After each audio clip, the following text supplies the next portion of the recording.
안녕하십니까. 네. 저희가 이제 오늘 세 번째인데요. 한 두 번 정도 진행한 저희 이제 묘공 아카데미에 뭐 이런저런 반응을 제가 그냥 직접 듣는 건 아니고요. 건너 건너 이제 듣고 있는데 일단 너무너무 좋아해 주셔서 감사드리고요. 앞으로 이제 오늘 빼고 다섯 번 더 남았는데요. 그때도 아무튼 큰 성원을 부탁드리겠습니다. 어, 제가 사실은 어떻게든 좀 쉽게 알려드리려고 애는 쓰고 있는데 너무너무 이제 겸손하셔서 반응이 약간 없으세요. 그래서 오늘 얘기에는 특히 오늘 보실 내용 중에는 좀 반응이 좀 있으시고 대답도 좀 하셔야 될 부분이 있어서 오늘은 다른 때보다는 조금 더 방만하셔도 됩니다. 너무 겸손하지 않으셔도 돼요. 자, 오늘 드릴 말씀은 주장자입니다. 주장자. 어, 이제 저희가 첫 시간에 자성불 말씀을 이제 드렸고요. 사실은 제가 큰 스님 말씀을 이렇게 몇 가지 전해드리고는 있습니다만 제가 길게, 그러니까 전면적으로 말씀을 드리는 것은 아니고요. 그 중에 아주 짧은 내용을 큰 스님께서 말씀하시는 뜻은 아마 이런 의미일 것입니다. 정도의 말씀을 이제 드리고 있기 때문에 그래서 제가 그때 말씀드릴 때 자성불이 하시려고 했던 뜻은 내가 바로 부처다 이런 말씀을 드렸고요. 지난번 시간에 말씀드릴 때 스님께서 말씀하시는 이제 주인공이 어떤 말일까? 한마디로 얘기하면 불성이라는 뜻이고 그 불성이라는 말은 우리 안에 누구나 다 부처가 될 수 있는 그런 가능성이 있다. 이제 나중에 계속 말씀드릴 겁니다. 불성이 가지고 있는 조금 더 폭넓은 말씀도 드릴 거고요. 오늘은 주장자 말씀인데 보시는 것처럼 주인공을 비유하는 단어입니다. 그러니까 오늘 말씀드릴 주장자 역시 큰 스님께서 주인공을 표현하시는 말씀이구나. 그래서 그 비유하시는 말씀인데 스님이 이 주장자에 대한 표현을 하시면서 그러니까 언제나 그러신 건 아니지만 몇 번 강조해서 하시는 말씀 중에 하나가 네가 주장자가 있으면 내가 줄 것이고 네가 주장자가 없으면 내가 뺏는다 이런 말씀을 하세요. 근데 이것은 과거에 이제 선종 스님께서 하신 말씀을 큰 스님이 이제 활용해서 하시는 말씀인데 그래서 오늘은 주장자 말씀을 드리면서 선에서 얘기하는 화두 얘기를 아주 조금만 맛보기로 조금 말씀을 드릴까 합니다. 지난 시간에 대한 얘기를 조금 이어서 할게요. 지난번에 제가 말씀을 드릴 때 이런 말씀을 드렸어요. 불성이라는 것이 우리가 부처가 될 수 있는 가능성이라는 얘기를 하는데 그 말씀을 드리기 위해서 불교가 초기 불교부터 우리 중생을 뭐라고 설명하느냐. 우선은 초기 불교는 번뇌가 있는 중생이라고 본다. 근데 시간이 갈수록 우리가 번뇌만 있는 중생은 아니고 우리 안에 긍정적인 것도 있다. 그게 대표적으로 불성이다. 이런 말씀을 드렸습니다. 그래서 그런 말씀을 드리면서 지금 보시는 것처럼 그러면 우리가 살고 있는 우리의 나를 뭐라고 설명하느냐? 그래서 몇 가지 말씀을 드리는 중에 무아 이런 말씀을 드렸어요. 우리 나라고 할 만한 거 실체 이런 거 없다. 나는 그냥 뭐 여차저차 하고 돼서 요소로 되어 있는 것 뿐이지. 그래서 오늘은 그 나라고 하는 것과 나를 제외한 바깥 세상과 나와 어떤 관계를 맺는지에 대한 말씀을 조금 더 드리고 주장자 말씀으로 넘어가겠습니다. 이거 지난번에 보신 페이지는 내용이에요. 12처, 6경, 18개 이런 게 되어 있는데 오늘 요 말씀을 좀 드리려고 하는 거예요. 12처, 18개, 6경. 매일 암송하시다시피 하시는 반야신경 이런 편이 나옵니다. 이런 거로 고정됨이 없는 차원의 물질도 둘이 아닌 까닭이 없으니 감각, 지각, 의지적 행동, 인식, 작용 이게 이제 저희가 지난 시간에 말씀드렸던 사람에 대한 얘기죠. 오온 이런 것은 없다. 고정된 거 없다. 그 다음에 오늘 드릴 말씀이 그 다음 줄이에요.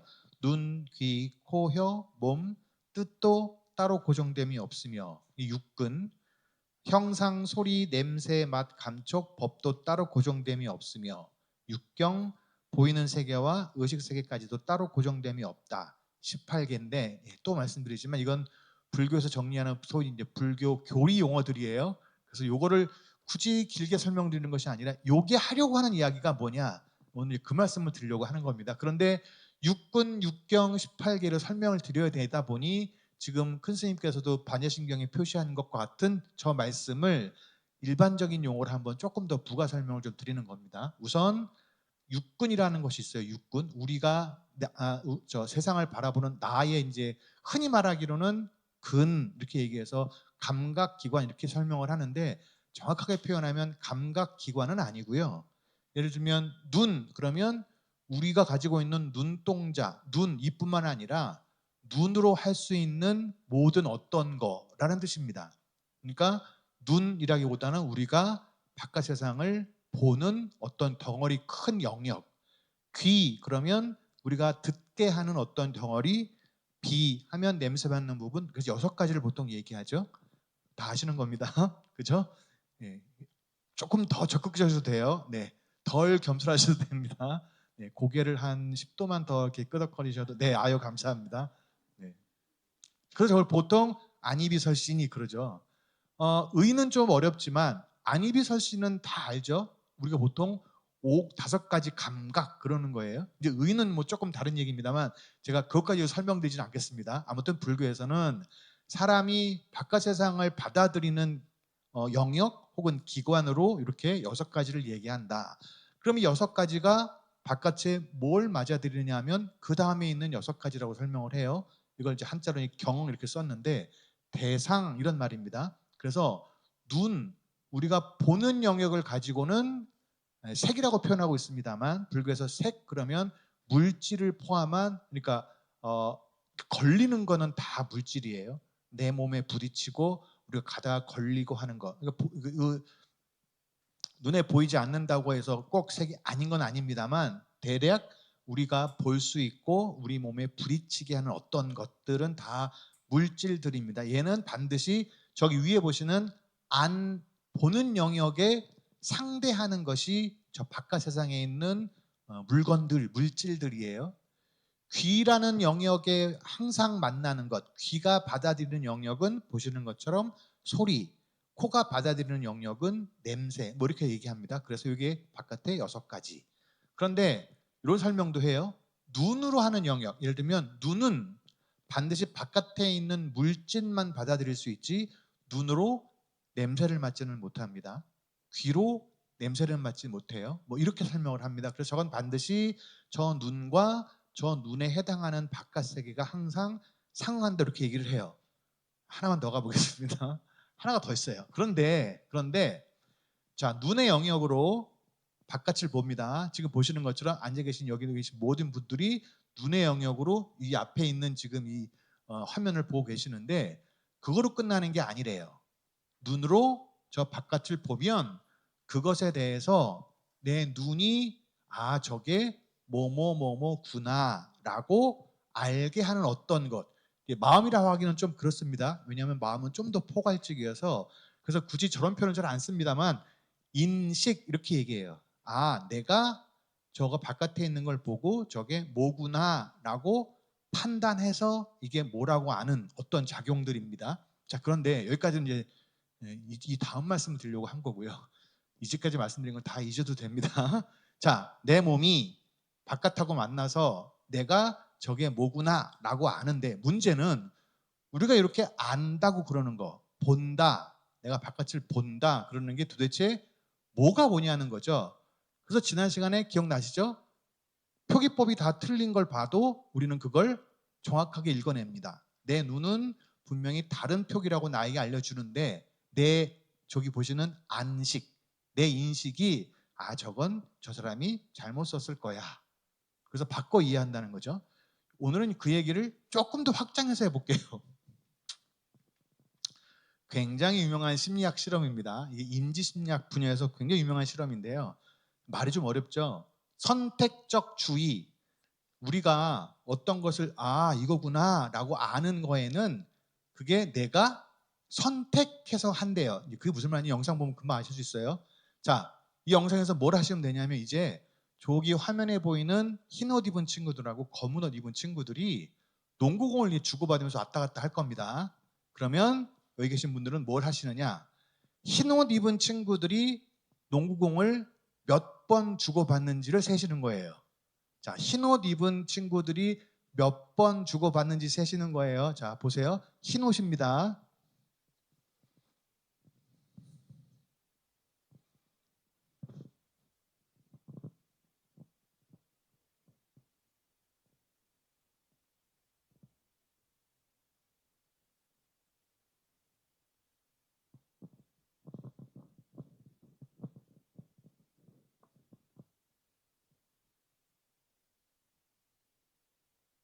몇 번이에요?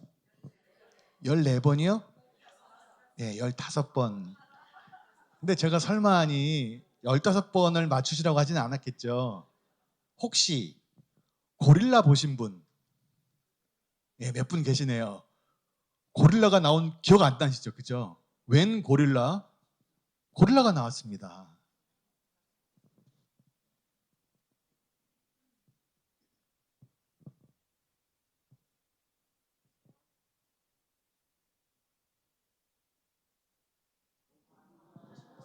고릴라가 나오죠? 네. 보세요. 그냥 지나간 것도 아니고요. 나 여기 있어요. 이러고 지나갔어요. 그런데 지금 고릴라 보신 분이 몇 분 안 되세요. 네, 고릴라 보신 분들은 집중을 안 하시거나 제 얘기 집중을 안 하시거나 보시는 폭이 훨씬 넓으시거나 예. 그래서 이걸 선택적 주의 이렇게 불러요. 왜 그런 일이 생겼을까요? 제가 일종의 최면을 걸어드린 거죠. 흰 옷을 보세요. 그러면 우리 눈은 저기 있는 것처럼 흰색, 검정색을 다 보고 있는데 내 안식이 저 검정색을 못 보게 합니다. 왜냐하면 나는 흰색만 봐야 되니까. 그래서 검정색 고릴라가 지나갔음에도 불구하고 우리는 고릴라가 있는지 몰라요. 이건 아까도 말씀드린 것처럼 심리학 실험인데요. 전 이거 보고 깜짝 놀랐어요. 이거는 아무리 봐도 불교의 18개 교서를 알고 한 것 같다. 예, 우리 불교 설명하는 방식이랑 너무 똑같습니다. 자, 한 번 더 해볼게요. 한 번 더 해볼게요. 요건 그래서 이제 이게 보이지 않는 고릴라라고 책도 저렇게 나와 있습니다. 2011년에 굉장히 유명한 실험이에요. 그래서 이게 개선된 약간 업그레이드된 실험이 또 하나 있어요. 자, 똑같은 방법입니다. 똑같은 방법이에요. 흰 옷 입은 친구들이랑 검정 옷 입은 친구들이 나와서 농구공을 주고 받을 거예요. 그러면 뭘 보시면 된다고요? 흰 옷 입은 친구들이 몇 번 주고받는지 세시는 거예요.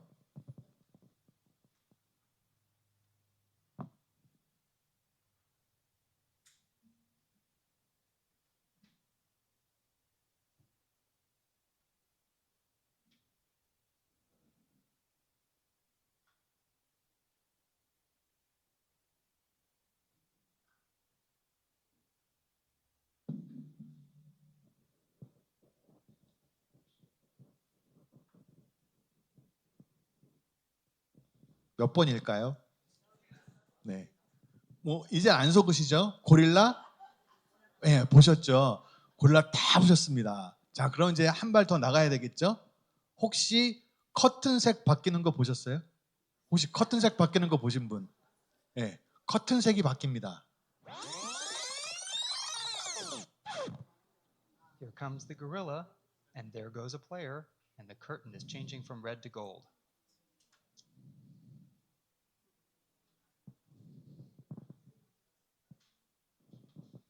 예, 커튼색이 바뀌죠. 그런데 계속 말씀드리지만 우리 눈앞에서는 분명히 커튼색이 바뀌고 있는데 우리 마음이 그걸 볼 생각이 없어요. 그래서 우리가 본다고 보는 게 아닙니다. 내 마음이 거기 같이 있어야 우리가 본다 이렇게 얘기해요. 어떤 사람은 잠결에 알람 소리가 그렇게 시끄럽게 오는데도 못 일어나는 사람, 물론 잠자는 경우는 좀 예외긴 합니다만 어떤 거에 집중하면 여기 이제 자제분들이 꽤 계시. 자제분들하고 하면 손주하게 할까요? 예, 뭐 하고 있으면 아무리 불러도 대답 안 하죠. 예, 이름 한 서너 번 불러도 대답 안 합니다. 안 들리는 거예요. 예, 안 들립니다. 예, 보셨죠? 욕하실 거 한 개도 없어요. 안 보입니다. 예, 흰색만 보시면, 검은색만 보시면 커튼 바뀌는 거 안 보여요. 자, 그래서 이걸 우리가 바깥 세상과 만나는 방식이라고 이제 표현을 하는 건데, 그러면 왜 이런 일이 생길까? 과연 우리는 그럼 이런 생각을 하게 되는 거죠. 내가 지금 여기 있다는 것이 오롯이 내가 여기 있는가? 무슨 말씀이냐면 외국 아카데미 한다고 12시 맞춰서 오셨는데 갑자기 여기 들어오시다가 내가 아침에 나올 때 가스불을 껐던가 하는 생각이 문득 떠올라요. 그러면 그 순간부터 어떻게 돼요? 생각이 집에 가 있습니다. 그럼 내 몸은 여기 있지만 지금 이전에 내 몸은 여기 있지만 나는 여기 있는 게 아니에요. 어떡하지? 아유, 저 오늘따라 왜 이렇게 말을 길게 할까? 빨리 나가서 전화를 한번 할까? 누구 보고 가라고 할까? 계속 이 생각 들으면 어떤 일이 생겨요? 앞에서 얘기하는 얘기 하나 안 들립니다. 무슨 얘기를 하는지, 무슨 말을 했는지, 큰 스님이 법문을 하시는지 마시는지 모릅니다. 그래서 우리 마음이라는 것이 바깥에 대해서 반드시 마음이 함께하고 있어야 그게 되는 거죠. 그래서 이렇게 표현을 해요. 나에게 인식되는 것만 존재한다. 내가 알 수 있는 것만 존재한다. 좀 매몰찬 얘기 같지만 바꿔서 말하면 내가 알 수 없는 것, 내가 관심 없는 것은 내 인생에 별로 상관없는 문제예요. 이런 겁니다. 제가 이렇게 들었어요. 지금 나의 등 뒤에는 무엇이 있는가. 지금 여기 계신 분들이 다 이쪽을 보고 계시죠? 그러면 보는 것만 생각해 보면, 지금 보는 것만 생각해 보시면 이 순간에 여기 계신 분들의 등 뒤에 뭐가 있는지 사실은 없는 거죠. 내 눈에 내 등 뒤가 보이지 않아요. 그러니까 적어도 이 순간만큼은 등 뒤에 사람도 그렇고 저 뒤에 있는 문도 그렇고 없는 거예요. 이 순간만큼은. 그러나 그렇다고 해서 등 뒤에 아무것도 없다 그렇지는 않죠. 알고 계세요. 왜냐하면 들어오시면서 눈으로 다 봤거든요. 저게 있는지. 그러나 이 순간만큼 눈으로 생각하는 것은 그렇다. 그래서 이런 것도 있습니다. 자, 어느 곳을 누가 어디를 찾아오래요. 갑니다. 갈 때는 막 가만히 있어봐. 저 앞에서 오른쪽에 저 길에서 오른쪽으로 가야 되나, 그 다음 길에서 오른쪽으로 가야 되나 막 찾으면서 가요. 그래서 굉장히 오래 걸립니다. 근데 가고 나면 다시 이제 올 때 경험을 당하시죠? 훨씬 빨리 옵니다. 길이 줄어든 생각이 들어요. 왜 그럴까요? 내가 아직 모르기 때문에 이걸 모든 정보를 다 받아들여야 돼서 계속 내 마음이 거리 가는 거죠. 내 안식도 가야 되고 이식도 가야 되고. 그런데 올 때는 알거든요. 이걸 아까 온 거 신경 안 씁니다. 오직 내가 지하철역에 탈 것만 생각하고 빨리빨리 내려오는 거죠. 그래서 사람의 감각이라는 것이 갈 때와 올 때가 다른 것 역시 이런 것들입니다. 제가 이런 말씀을 왜 이렇게 드리고 있느냐, 제가 약간 고민을 했어요. 이게 7분짜리인데요. 연예인들이 이제 러닝맨이라는 프로그램입니다. 한 장면인데 연예인들이 스탭들의 이름을 과연 아는가 하는 이야기들이에요. 우선 영상을 먼저 보고 말씀이 대단하군요. 3분 하는 중에 지금 7분 동안이 가장 반응이 좋았습니다. 예, 이걸 길게 보여드린 이유가 뭐냐면 보셨죠? 느끼시죠? 예, 내 주변에 계속 같이 있는데 내가 관심 갖지 않으면 그 사람 없는 사람입니다. 예, 여기 지금 이름이 없다는 표현을 그렇게 하고 있는 건데 나는 저 사람이 누군지 몰라요. 없는 거예요. 나한테 없습니다. 그런 사람은. 내가 모르면. 그런데 이제 마지막 이런 표현을 쓰죠. 내가 그의 이름을 불러주기 전에는 그는 다만 한 명의 스태프였던 거죠. 나랑 의미 있는 사람이 아닙니다. 지나가는 돌이나 여기 있는 책상이랑 똑같은 거예요. 그런데 내가 그 사람의 이름을 불러주니까 그는 나에게 와서 친구가 되었다. 예능도 보시다시피 이렇게 인문학적입니다. 다 아시는 얘기죠. 김춘수라는 시인의 꽃 한 구절이죠. 내가 그 꽃에 대해서 애정이 없고 아무런 관심이 없으면 걔는 그냥 흔들리는 어떤 건데, 아, 제가 꽃이구나. 내가 저 꽃에 물을 한번 줘야겠구나. 라고 물을 주면 그 꽃은 나에게 비로소 이제 의미 있는 꽃이 된다. 결론적으로 어떻게 되겠습니까? 그러니까 옆에 계신 분들을 아셔야겠지요. 늘 마음 담아서 보시면 됩니다. 자, 결론은 그래서 바깥에 있다는 거, 나도 사실은 무아인데 내가 오온으로 되어 있다고는 나도 실체가 없고 나도 없는데 그렇게 해서 만나고 있는 바깥이 도대체 뭐가 있을까? 그래서 그런 거 없다는 거죠. 그런 거 없다는 겁니다. 나도 없고 세상도 없고. 문제는 이제 이거죠. 두 번째, 결국은 내가 세상을 어떻게 보느냐에 따라 달려 있는 건데 그 내가 어떻게 보느냐에 따라 다르다는 이 말이 사실은 세 번째 문장이 더 중요해요. 우리가 지금 여기서 똑같은 이야기를 듣고 똑같은 걸 봤지만 받아들이는 게 다 다릅니다. 내 마음이 어떻게 되는지 알 수 없기 때문에. 그래서 각자 세계가 다 달라요. 아무리 똑같은 얘기, 아무리 똑같은 걸 봐도 내 옆 사람이 생각한 거와 내가 받아들인 거하고 다릅니다. 이걸 이제 이해 안 해주기 시작하면, 제가 이해와 체험이라고 썼는데 이거 안 해주면 이런 일이 생기는. 그때 그 얘기 다 했잖아. 난 못 들었는데. 아니, 못 듣기는 왜 못 들어? 못 들었어요. 거긴 마음이 없었거든요. 본 적도 없습니다. 들은 적도 없고. 없는 거예요. 그래서 그래서 저 사람이 나랑 보는 세계가 다르구나. 듣는 게 다르구나. 안 들었구나. 못 들었구나. 그렇게 이해해 주셔야 됩니다. 이해. 근데 이해로 끝나면 안 되겠죠. 체험을 해야 되는데 이게 체험이 안 되기 때문에 늘 이해로 끝납니다. 그래서 큰 스님이 계속 뭐라고 가르치세요? 저것이 나의 모습이지. 저 사람이 내가 한 얘기 전혀 못 들은 티 내면서 있을 때 어떻게 해야 돼요? 아, 나도 저랬을 거야. 저 사람이 나한테 한 얘기 내가 못 들었을 수도 있었겠지. 예, 이렇게 해서 큰 스님 말씀을 살짝 엮어봤습니다. 예, 그래서 저 이해, 체험 아니면 저것이 나의 모습이지 하는 게 결국 그게 자비에 대한 마음이죠. 내가 저 사람을 이해할 수 있구나. 저 사람이 그래서 그랬구나. 이거 안 하면 이제 싸움 납니다. 자, 그런데 예, 사실은 이 말씀을 드리려고 그랬어요. 선법가에 지금까지 말씀드렸던 내용과 똑같은 게 있었어요.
네, 가사로 바로 가겠습니다.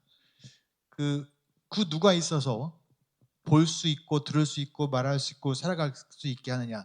아까 교리로 말씀드렸던 안이비 설시니 중에 비는 아니고요. 그러니까 설 말하는 부분하고 나머지 부분을 다 그냥 살아간다 이렇게 표현했죠.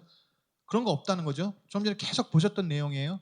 18개로 만나는데 내 육군과 육경으로 세상을 만나고 있는데 그거 과연 누가 있겠어요 거기에. 아무도 없다는 거죠. 우리가 일상적으로 살아가는 우리는 없다는 겁니다. 그래서 잘 지켜보면 당신이 참나, 그 당신이 바로 저걸 보게 하는 그것, 보고 있는 그것이죠. 이때 그럼 당신이 누굴까요? 네, 주인공이죠. 그러니까 주인공이 참나인데 또 말씀드리지만 주인공은 누구예요 결국은요? 나죠. 그러니까 이건 내가 보는 거예요. 내가 없다면서요. 예, 요건 다음 시간에 말씀드리겠습니다. 왜 내가 없는데 내가 있다고 할까? 아니 보는 사람이 없다면서 왜 보는 게 나라고 할까? 요건 다음 시간에 말씀드리겠습니다. 예, 두 번째 2절 가서도 마찬가지입니다. 눈, 귀, 입, 육신이 있어서 뭐 어떻게 한다고 하지만 과연 그러냐? 일상으로 살아가는 우리가 그렇게 하는 거 아니다. 우리 그거 없다. 보는 거 없다. 그러면 뭐가 보고 듣고 하느냐? 당신 참나가 그렇게 한다.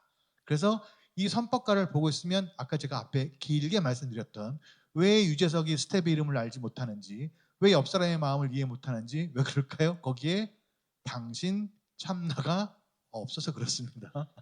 당신 참나가 있으면 저 사람 마음 다 이해하죠. 왜냐하면 그거 다 내가 경험하고 그 사람과 하나가 되어야 그게 체험이고 공감이고 그렇게 되기 때문이죠. 주장대로 갑니다. 이제 네. 선생님 본문을 먼저 시작해 볼게요. 그러면 마음으로서의 마음을 내기 이전에 마음의 선장은 나쁘고 좋은 거를 너무 잘 알지 않아요. 네? 마음 내기 이전에 마음은 너무나 잘 알죠. 이걸 해서 안 되고 이거를 해서 좋고 이런 거를 너무나 잘 알기 때문에 선장의 가치가 있는 거죠. 그래 주장자라고 하죠. 그래서 선장이 돼가지고 그 모든 의식들을 한데 합쳐서 항상 이렇게 포함해서 하나로 굴린다면, 주인공으로 하나로 굴린다면 그 자생중생들이 전부 화해서 보살로서의 화하고 법신으로 화하고 또는 지장으로 화하고 약사로 화하고 지신으로 화하고 용신으로 화하고 칠성으로 화하고 모두 아주 일체 아니 되는 거 없이 화합니다. 화해서 바로 어떠한 사람이든지 짐승이든지 그 속에 둘이 아니게 전자와 전자가 한데 합쳐지면은 그대로 그냥 내가 되는 거죠. 마음의 선장 많이 들어보신 말씀이죠. 큰 스님 워낙 강조해서 하시는 말씀이기 때문에 마음의 선장, 선장이 여차저차해서 우리가 다 할 수 있게 한다. 그러니 이 선장이 곧 보시는 것처럼 주장자다. 그러니까 선장, 주장자. 그런데 저 선장이라는 말은 보시다시피 주인공이랑 같은 말이기 때문에 선장, 주인공, 주장자 다 같은 의미를 갖고 있는 지금 말씀을 계속 하고 계십니다.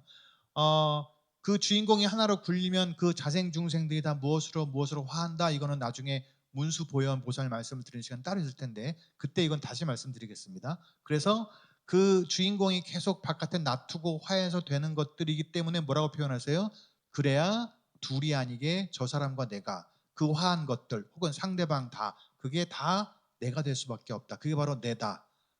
이때 나는 당연히 나 아닌 거기까지 그만하겠습니다. 또 헷갈리시겠죠? 그건 아무튼 다음 시간 하신 다음에 그래서 어쨌거나 드릴 말씀은 주장자라는 표현은 스님께서 지금 주인공에 대한 비유로 쓰고 계신다. 혹시나 해서요. 주장자가 혹시 모르시는 분이 혹시 계실까봐 주장자는 조계 주장자입니다.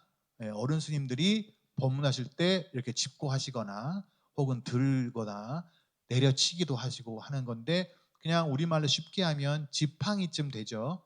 이제 주장자로 표현을 하는데 저 주장자가 말하자면 이렇게 올곧게 딱 서 있는 모습을 스님이 지금 그걸 비유를 가져오셔서 움직이지 않는 어떤 것, 나를 딱 틀 잡고 있는 것. 그래서 주장자, 선장, 주인공. 이 주인공은 지난번에 말씀드린 것처럼 불성이니까 다른 표현으로는 신봉, 우리 마음속에 방망이, 기둥이라고 표현하시는 맷돌의 맷돌 뭐죠?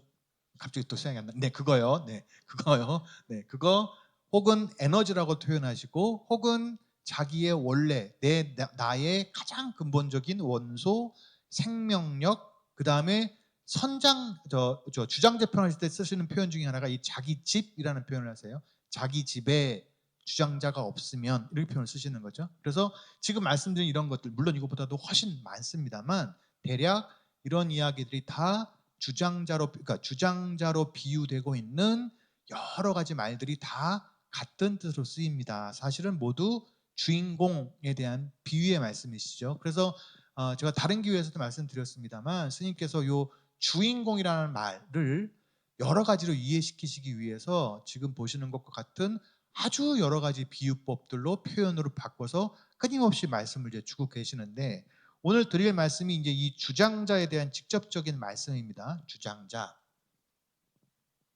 네, 요건데요. 육성을 먼저 좀 들어볼까요?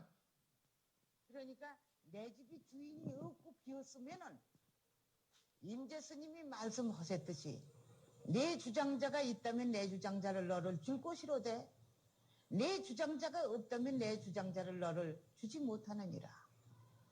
그러되 집이 비었으니까 가진 영재들이 다 들락날락거리고 내 집만이 마저 망가질 수밖에 없느니라. 네. 이랬었거든요. 기억나세요? 제가 조금 전에 주장자란 표현을 하실 때는 집이라는 표현을 쓰세요 그랬는데 반드시 그런 건 아닙니다만 대략 이렇게 빈도수 높게 저런 표현을 하세요. 그러니까 스님이 표현하시는 이 주장자는 내 집, 내 주인공이 제대로 자리를 잡고 있지 못하면 내 집에 지금 주인이 없으면 주장자를 어떻게 한다는데 스님 법문 들으실 때는 그냥 하고 들으셨겠지만 한번 꼼꼼히 따져보겠습니다. 자 보세요. 너한테 주장자가 있으면 주장자를 주신다 그러죠. 그럼 난 두 개가 되는 걸까요? 네, 그런데 주장자가 없으면 주장자를 뺏으시겠대요. 없는 걸 어떻게 뺐죠? 무슨 말씀이실까요 이게? 주장자가 있으면 주고 없으면 뺏겠다. 주인공을 가지고 있으면 주인공을 주고 주인공이 없으면 주인공을 뺏겠다. 뭐 이 말씀은 아니실 것 같아요. 그래서 지금 스님 말씀하시는 이런 방식들, 너에게 주장자가 있으면 주장자를 주고 주장자가 없으면 주장자를 뺏겠다. 이걸 보통 화두라고 하는 거죠. 화두. 지금 스님께서 임재 스님이 이렇게 말씀하셨어요 라고 하시면서 지금 듣는 분께 화두를 하나 던져주시는 겁니다. 이 화두에 대한 말씀을 조금 더 드리겠습니다. 우선 지금 스님 말씀하실 때 임재 스님이 이런 말씀을 하셨어요 라고 하셨지만 정확한 표현으로는 파초 스님이라는 분의 법문입니다. 이건 문헌에 나오기 때문에 드리는 말씀이에요. 그러니까 스님이 틀리셨어요 이 말씀이 아니라 스님께서는 저런 어른 스님들의 법문을 스님 말씀으로 바꾸어서 표현하고 계시는 거예요. 그래서 여기에 보시다시피 똑같은 표현이죠. 너에게 주장자가 있으면 주장자를 주고 너에게 주장자가 없으면 주장자를 뺏겠다. 이 말씀을 쓰시는 건데 이렇게 마치 말이 뭐가 앞뒤가 안 맞고 모순되는 것 같은 것을 이제 화두라고 하는데 일반적으로 지금 화두라는 말을 실제로도 씁니다. 그래서 일반적으로 쓰고 있는 화두를 이렇게 설명할 수 있어요. 말모이지기 박석원입니다. 뉴스가 넘쳐나는 세상 속 저의 화두는 어떻게 하면 이 어려운 뉴스말을 알기 쉽고 재밌게 전달할까 하는 건데요. 이렇게 관심을 모으는 중요한 사안이나 얘깃거리가 생길 때면 이 화두라는 표현을 곧잘 쓰곤 하죠. 그런데 이 화두가 불교 용어라는 사실 알고 계십니까? 화두의 화는 말 또는 이야기를 뜻하고요. 두는 머리, 즉 앞서간다는 의미입니다. 말 그대로 이야기의 첫머리를 뜻하고요. 중요하게 얘기할 만한 것이나 생각할 거리가 되는 말이 바로 화두입니다. 이야기 주제를 바꿀 때 화두를 바꾸다라고 하거나 어떤 주제를 중요한 이야기거리로 삼을 땐 화두로 삼다라고 표현할 수 있어요. 네, 이게 좀 일반화된 말인데 사실은 이렇게 일반적으로 지금 저 아나운서가 설명하는 것 같은 표현을 쓴 지 얼마 안 됐어요. 그래서 이제 끊임없이 불교 쪽에서는 저 말이 화두로 삼다 혹은 화두를 바꾸다가 아니라 화제를 바꾸다, 화제로 삼다가 맞는 말이에요, 사실은. 근데 이제 저 일반 쓰고 있는데 제가 이 말씀을 왜 드리냐면 그래서 일반적으로 화두로 삼다. 이번 상황의 화두는 뭐예요?라고 하는 게 불교계 입장에서는 약간 제대로 쓰이고 있지 않은 것 같다라는 느낌이 조금은 있어요. 자, 이건 일반이 쓰는 말이고 불교주가 쓰는 화두는 그럼 무슨 말이냐? 예, 아까 아나운서가 설명하듯이 말이라는 말이고 머리는 맞는데 저게 약간 억지 설명이 좀 붙어 있어요. 왜냐하면 화두라는 말이 저 두자는 그냥 전미사예요. 전미사. 중국어 중에 백화라는 표현이 있는데 문장으로 하는 중국어가 아니라 그냥 구어로 하고는 보통 사람이 쓰는 중국어의 표현 방법입니다. 그래서 말이라는 말이에요. 그냥 말. 화두가 말, 머리가 아니라 그냥 말입니다. 말. 예를 들면 끽다거라는 조주스님 법문이 있어요. 선문답이 있습니다. 제자가 와서 뭘 물어보니까 차나 한 잔 하고 가게. 많이 들어보셨을 거예요. 차나 한 잔 하고 가게. 저 끝에 있는 거자 때문에 하고 가라한데 저 거도 의미가 없어요. 그냥 차 한 잔 하게가 사실 정확한 번역입니다. 그 뒤에 있는 것도 마찬가지입니다. 우리말에도 쓰죠. 조만간. 앞에 조자는 이르다는 말이고요. 만자는 느리다는 말이에요. 그럼 언제 오겠다는 거예요? 조만간은? 일찍 오겠다는 거예요? 늦게 오겠다는 거예요? 뒤에 만자가 의미 없이 붙는 말들이에요. 그래서 이건 일찍 오겠다는 말이죠. 조만간. 네, 저것처럼 말들이 뒤에 의미 없이 붙는 말들이 있는데 마찬가지로 화두의 화자, 저 두자도 의미 없이 붙은 말입니다. 그러니까 원래 화두라는 말은 말이라는 뜻이에요. 말. 그래서 이게 이제 조금 더 다른 표현으로 뭐라고 얘기하느냐면 공안이라고 그러죠. 공안. 1700공안 어쩌고저쩌고 하는 얘기에 그 공안과 같은 말로 쓰이는데 그 공안은 무슨 말이냐면 보시는 것처럼 공부안독이라는 말을 줄여서 공안이라고 하는데 그건 관청에서 그러니까 관청에 있는 문서라는 뜻이에요. 그 관청에서 따라야 할 법령 규칙 같은 것들이 있다. 이런 표현을 그러다가 공안이라고 표현했어요. 스승과 제자 사이에 뭔가 얘기를 하면서 그거를 매개 삼아 깨닫게 하고 그걸 깨달음을 증명하는 방식들인데 예, 갑자기 또 정숙해지셨습니다. 예, 아유 유재석이 필요할 것 같긴 한데 예, 여기 가면 조금 재밌으실 수도 있어요. 화두 중에 제일 유명한 거는 무자 화두일지도 모르겠습니다. 워낙 많은 분들이 거론을 하시죠. 무자 화두. 한 번쯤은 다 들어보셨을 거예요. 무자 화두. 예, 조주 스님에게 어떤 스님이 와서 묻습니다. 스님, 개에게 불성이 있습니까? 그랬더니 없다. 그랬다는 거죠. 예, 이게 이제 화두예요. 자, 아까 주장자 법문이 뭔가 주장자에 대한 말씀이 논리적으로는 말이 안 된다라는 걸 염두에 두시고 이걸 다시 한번 보겠습니다. 우리가 지난번에도 공부했지만 누구에게나 다 불성이 있다고 얘기를 했어요. 개에게도 불성이 있다는 것은 불교의 상징입니다. 상식입니다. 그런데 제자는 왜 굳이 와서 스님한테 개한테 불성이 있냐고 물어보는 걸까요? 정말 궁금해서 스님한테? 그럴 리가 없어요. 그죠? 개가 불성이 있다. 이건 불교의 상식인데 이 제자는 왜 그럼 저걸 물어보는 걸까요? 우리가 보통 뭐 공안, 화두 혹은 다른 말로 선문답이라고 하는데 저 선문답에 대해서 오해하는 것 중에 하나가 제자가 뭘 몰라서 공부하다가 막히는 데가 있어서 스승한테 물어본다라고 내 수준으로 생각하는 거예요. 아닙니다. 화두는 그렇지 않습니다. 제자가 내가 이만 공부했으니 스님 한번 해보시오 라고 하는 게 화두예요. 공안입니다. 그래서 제자가 지금 스승한테 함정을 파는 거예요. 자, 스님 보세요. 걔한테 불성이 있는 건 상식인데 내가 한번 함정을 던져볼게요. 걔한테 불성이 없다 그러면 어떻게 할 겁니까? 이 던지는 겁니다. 그랬더니 스승이 뭐래요? 없다. 걔한테 불성이 있습니까? 그랬더니 없대요.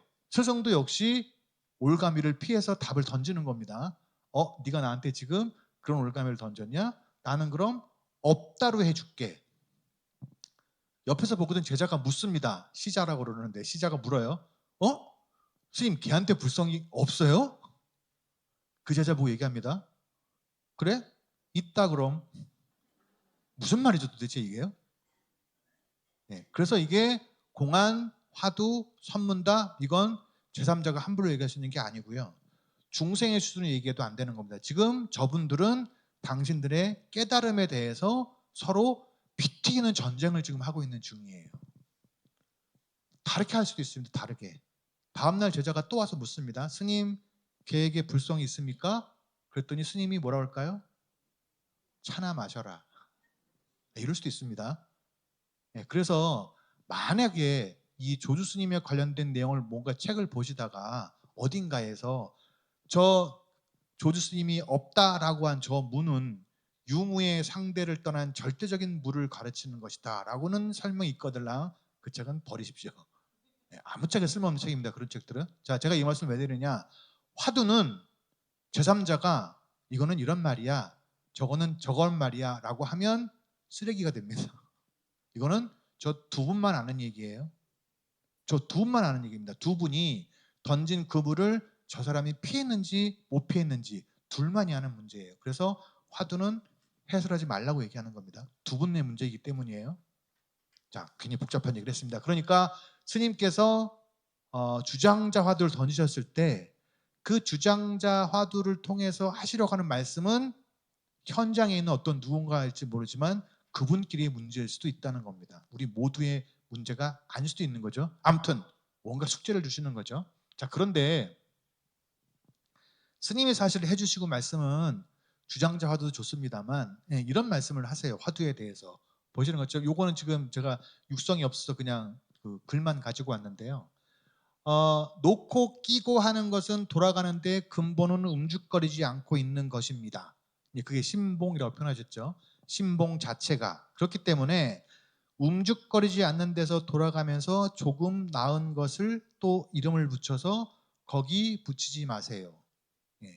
움죽거리지 않고 내 몸을 잘 중심이 되고 있는 그거면 되지. 거기에 이게 뭐다라고 이름을 붙이지 말아라. 왜냐하면 생활 자체가 화두니까 내가 지금 살아가고 움직이는 거 이게 나한테 나한테 닥쳐 있는 문제이고 이게 내가 어떻게 해결을 할 것인가가 문제이지 거기에 뭐 무슨 화두니 뭐 무자 화두니 주장자 화두니 이런 말 붙이지 말라고 하셨습니다. 그래서 결국 스님이 말씀하시려는 화두가 뭐예요?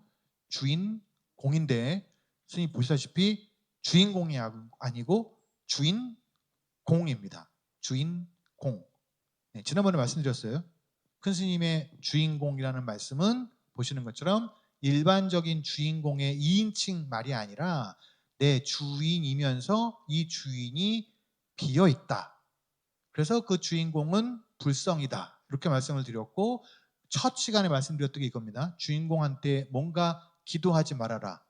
네가 이렇게 해야지 그 주인공한테 낫게 해줘 하지 말라고 하셨죠. 네, 주인공이 나를 낫게 해주는 게 아닙니다. 왜냐하면 주인공은 나니까. 네, 주인공이 나니까 주인공 네가 낫게 해지 주인공 나를 낫게 해줘 라고 하지 말라고 계속 말씀하시죠. 네, 이 주인공과 관련해서 하나가 더 있습니다. 이 말씀도 한번 드려볼게요. 남자는 믿지 마시고 자기 잡을만 믿으세요. 즉 말하자면 불성. 그걸 주인공이라고 해도 됩니다.